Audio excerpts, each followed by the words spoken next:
PMAY গৃহৰ নামত চাপৰৰ ফলিমাৰী কৃষ্ণকলি গাঁও পঞ্চায়তৰ দুৰ্নীতি। এবাৰ দুখীয়া দৰিদ্ৰ পৰিয়ালক ৰামঠগন পঞ্চায়ত প্ৰতিনিধিৰ গৃহৰ নামত ৩২,৫০০ টকা আত্মসাৎ কৰাৰ অভিযোগ পঞ্চায়ত প্ৰতিনিধিগৰাকীৰ বিৰুদ্ধে। ফলিমাৰী কৃষ্ণকলি গাঁও পঞ্চায়তৰ প্ৰাক্তন সভাপতি লালদেৱ শ্যামাৰ বিৰুদ্ধে এই অভিযোগ। দুখীয়া পৰিয়ালটোক ঘৰ বনাই দিয়াৰ কথা কৈ পৰিয়ালটোৰ পৰা প্ৰাক্তন সভাপতি লালদেৱ শ্যামাই ATM পাছবুক আধাৰ কাৰ্ড লৈ সম্পূৰ্ণ টকা উঠাই লোৱাৰ অভিযোগ। উল্লেখ্য যে ধুবুৰী জিলাৰ চাপৰ শালকুচা উন্নয়ন খণ্ডৰ অন্তৰ্গত ফলিমাৰী কৃষ্ণকলি গাঁও পঞ্চায়তৰ অধীনস্থ ছয়বাৰী আকলু লাইনৰ বাসিন্দা জোহান মিঞ্জৰ নামত আবণ্টন হৈছিল চৰকাৰী গৃহ।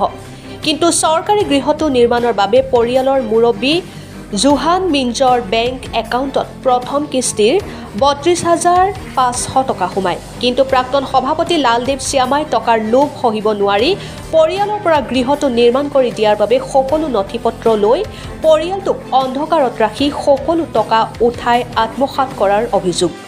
প্ৰায় দুবছৰ ধৰি পৰিয়ালটিক কোনো ধৰণৰ গৃহ নিৰ্মাণ নকৰাত অৱশেষত চাপৰ আৰক্ষীৰ কাষ চাপে আৰু ঘটনা সন্দৰ্ভত প্ৰাক্তন সভাপতি লালদেৱ শ্যামাৰ বিৰুদ্ধে চাপৰ আৰক্ষী থানাত এজাহাৰ দাখিল কৰে ভুক্তভোগীয়ে। এতিয়া চাপৰ আৰক্ষীয়ে দুখীয়াক ঠগি খোৱা এইজন লালদেৱ শ্যামাৰ বিৰুদ্ধে কি ব্যৱস্থা হাতত লয় সেয়া পৰৱৰ্তী সময়ত হ'ব লক্ষণীয়। চাপৰৰ পৰা আলী আকবৰৰ ৰিপৰ্ট, অৰুণোদয় আছাম। জায়গাটার নাম আকলু লাইন। কি হৈছে ঘটনাটা? ঘটনাটা হইল কি আমার ঘর পাওয়া আছিল, সেই ঘরখান আমি পাওয়া নাই। কোনটা পঞ্চায়ত? ফলিমারি কৃষ্ণকালী। কৃষ্ণকালী পঞ্চায়ত। মানে ATMটা আর পাসবুক আর মানে আধার কার্ডটা ওই নিয়ে গেছে কাই নিছে? লালদেব। কিয় নিছে? ওই কবা লাগছে কি আমি যে পয়সাটা ওলাং আর ঘরটা বানাই দিম। ক'ত বনাই? ঘরটা তো এলাউড নাই হয়, হুম? বনাই নাই। বনাই নাই। তাৰপিছত বহুত দিন রাখছে এটা, মানে 1-1.5 মাস 2 মাস হয়ে গেল। যাং আনিবা যা না দেখে কাই নিছে? ওই লালদেব কি হয়? ওই প্রেসিডেন্ট আনিবা গেলে কয় মোর আপিটা মানে লক করে দিছে এই আলমারিখান আর বঙাই হয়ে গেছে। মই আধার কার্ডগুলা ওই যে পরে দিছে সব পয়সা উলাই শেষ করে দিল, তারপরে দিল। কিমান টকা? এই যে সবখানে পয়সাটা যত আছিল ঘরের পয়সাটা পয়সা লালদেবে ওলাইছে। যে পয়সাটা শেষ পেল সেটা ওই যে এই কিগুলা দিছে। আমি তো কি করিম, আমার তো উপায় নেই, আমার তো ক্যাশ দিবাই লাগবে। ক'ত কেছ দিছে? হ্যাঁ, ক'ত কেছ দিছে? চাপৰত। কাৰ নামত দিছে? আমি লালদেবেৰ নামত দিছো। কুজুৰ জায়গাটোৰ নাম কি? আকলু লাইন। কি হৈছে আপোনাৰ? আমার মানে ঘর পাওয়া আছিল না, সাতফুটি ঘর পাওয়া আছিল মানে তার ঘর মানে আগতে মিটিং হয়েছে, মিটিং হইয়া কলনীতে ঘর হব কয়া কি করছে মুকলি করছে, ছিঙি আইছিল মুকলি করিয়া তারপরে আরও একবার হাঁকোয়া হইল, আরও একবার হাঁকিয়া গেছে আমার মহাজনটা গেছে যাইয়া মুকলি করছে, মুকলি করিয়া তারপিছত আহিছে ঘর আহিয়া পিছত এতিয়া তো হয়ে গেল লাগলে নিচে মানে কি পাসবুকটা নিছে আর ATMটা নিছে, ATM নিছে আর বুকটা নিছে নিয়া মানে মোর আগতে দেওয়া হল মানে 3,000 টাকা জমা দিছিলে না আমি, ওইটা ওলাবার কারণে ও কয়া মানে ওলাই আনছি 3,000 টাকা। তারপিছত আর ওই ATMটা নিয়া কি ঘর আহি কয়া ওই পয়সাটা তুলে নিছে ATM দিয়া হাওড়া। তারপিছত মই যাইয়া জিজ্ঞাসা মানে আইছে হ্যাঁ আনা হয়েছে, কত আনছে? 17,000। মোকো অলপমান মানে 500 নিচিনা দিলে হয়, মোৰ ল'ৰাটা জ্বৰ নিচিনা আছে নাই, তাতে জমা দিয়া দিছোঁ, লালদেৱকে জমা দিয়া দিছোঁ। লালদেৱ কি হয়? লালদেৱ প্ৰেচিডেণ্টে জমা দিয়া দিছোঁ কৈছে পয়সা 17,000। কাক দিছে জমা? লালদেৱকে। ওই ঘৰ বানাবাৰ কাৰণে কলোনিতে। ওই কি হয় লালদেৱ? প্ৰেসিডেন্ট হয়। কোনটা পঞ্চায়তেৰ? কৃষ্ণকালী ফলিমাৰি। আপোনালোকক ঘৰটো মানে দিছে নেকি এতিয়া? দেৱা নাই।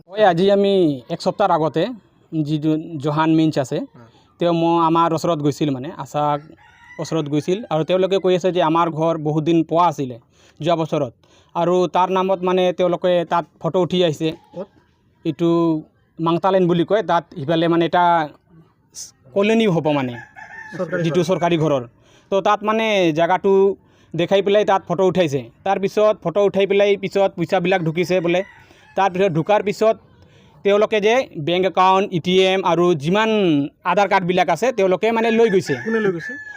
লালদেৱ আৰু মেম্বাৰ দুজনে মিলি মানে লৈ গৈছে লালদেৱ কি হয়? লালদেৱ এই আমাৰ পঞ্চায়তৰ প্ৰেচিডেণ্ট হয় কোনখন পঞ্চায়ত?